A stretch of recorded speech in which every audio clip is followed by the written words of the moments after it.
उस वीडियो में दूसरा क्वेश्चन खत्म कर चुके हैं। अब इस वीडियो में आपको तीसरा का पहला क्वेश्चन बता रहे हैं, ठीक है। चलिए बोर्ड पर क्वेश्चन लिखा हुआ है कि a बराबर 5 दिया है, d बराबर 3 है और n बराबर 50 दिया है, ठीक है। तो n और sn ज्ञात करना है, ठीक है। पहले हमको n निकालना है और इसके बाद क्या निकालना है, sn निकालना है, ठीक है। देखिए बाबू, पहले हम बताइए, आपको बताए हैं कि an बराबर क्या होता है फॉर्मूला। an बराबर फॉर्मूला होता है a plus number minus 1 Guna d, ठीक है।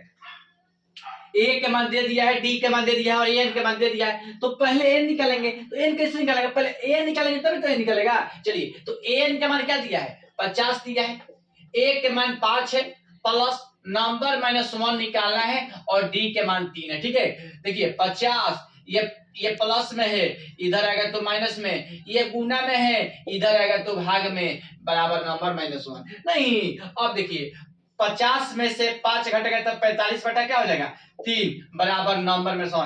3 के बराबर कौन नंबर पता चलता है 15 हाली में, ठीक है। तो इसलिए नंबर बराबर क्या हो जाएगा 15, ये माइनस में है, इधर आ गया था प्लस में, बराबर क्या 16। मतलब अब n का मान क्या आ गया 16 आ गया नहीं। अब चलिए, अब क्या करेंगे, अब निकालेंगे, आपको ऐसे निकालेंगे, क्योंकि पहले n निकालेंगे तो एक आपका आंसर आ गया n नहीं। अब कह रहा है एसएन ज्ञात करने, पता है एसएन का, जब देखिए एसएन का फॉर्मूला 2 होता है, ठीक है। आप दोनों में से कोई भी लगा दीजिए, कोई दिक्कत नहीं है। बाकी आपको डायरेक्ट जब एक के मान एक का मान मालूम चल ही गया, डी के मान मालूम चल ही गया और एन के मान मालूम चलेगा, तो डायरेक्ट आपको सूत्र लगा देना है कि एसएन बराबर एन बटा 2 कोस्ट ए प्लस क्या एन नहीं। ये पहले आपको चर्चा कर चुके हैं कि जब बाबू ए के मान डी के मान दे दिया गया और एन का मान भी दे दिया गया तो डायरेक्ट आपको ये फार्मूला का यूज करना है, ठीक है। देखिए तो एस एन मतलब 16 बराबर 16 बटा क्या हो जाएगा 2, एन के मान 16 है, ठीक है, बटा 2 चेक मतलब ए के मान पहले से दे दिया है 5 और प्लस एन के मान भी पहले से दे दिया है कितना